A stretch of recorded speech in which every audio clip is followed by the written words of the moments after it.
عید کی 2 رکعتیں جس کی کوئی تکبیر نہیں ہوتی، جس کو اقامت کی تکبیر کہتے ہیں، امام 2 رکعتیں پڑھاتا ہے، 7 تکبیریں پہلی رکعت میں، 5 تکبیریں دوسری رکعت میں، اور پھر اس کے بعد سورۃ الفاتحہ پڑھی جاتی ہے۔ یہ رسول اللہ صلی اللہ علیہ وسلم کا طریقہ مبارک ہے۔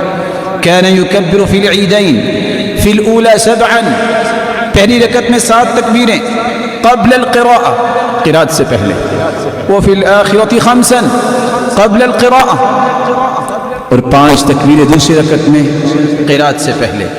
اور آپ صلی اللہ علیہ وسلم عید کے دن سبح اسم ربک الاعلی اور دوسری رکعت میں هل اتاک حدیث الغاشیہ، یہ صورتیں پڑھا کرتے تھے۔ اگر کسی کی نماز عید گزر جائے، رہ جائے، تو وہ کیا کرے؟ امام بخاری نے صحیح بخاری میں باب باندھا ہے، باب اذا فاتہ العید یصلی رکعتین، وہ اسی طرح 2 رکعتیں پڑھے جس طرح امام نے پڑھائی تھی۔ امام ابن حجر رحمہ اللہ تعالی اس حدیث کی شرح میں لکھتے ہیں، فی هذه الترجمہ حکمان، مشروعیت استدراک صلاة العید اذا فاتت مع الجماعہ، اگر جماعت نہیں مل سکی تو بعد میں اسی طرح 2 رکعتیں پڑھے، سواء كانت بالاضطرار او بالاختیار، مجبوری سے رہ گئی یا سستی سے رہ گئی، وكونها تقضى ركعتين كأصلهما، اور اسی طرح ہی ان کو ادا کیا جائے گا جس طرح امام کے ساتھ بقیہ لوگوں نے 2 رکعتیں ادا کی۔ رسول اللہ صلی اللہ علیہ وآلہ وسلم کے صحابی انس بن مالک رضی اللہ تعالی عنہ وہ بصرہ میں تھے اور نہیں پہنچ سکے، انہوں نے کیا کیا؟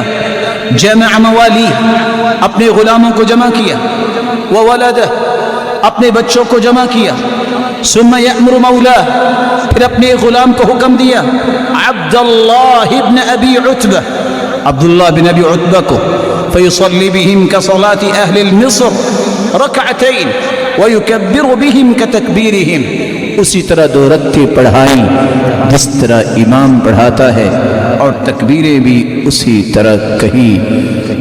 2 رکعتوں کے بعد عید کا خطبہ ہوتا ہے، رسول اکرم صلی اللہ علیہ وآلہ وسلم نے خطبہ دیا۔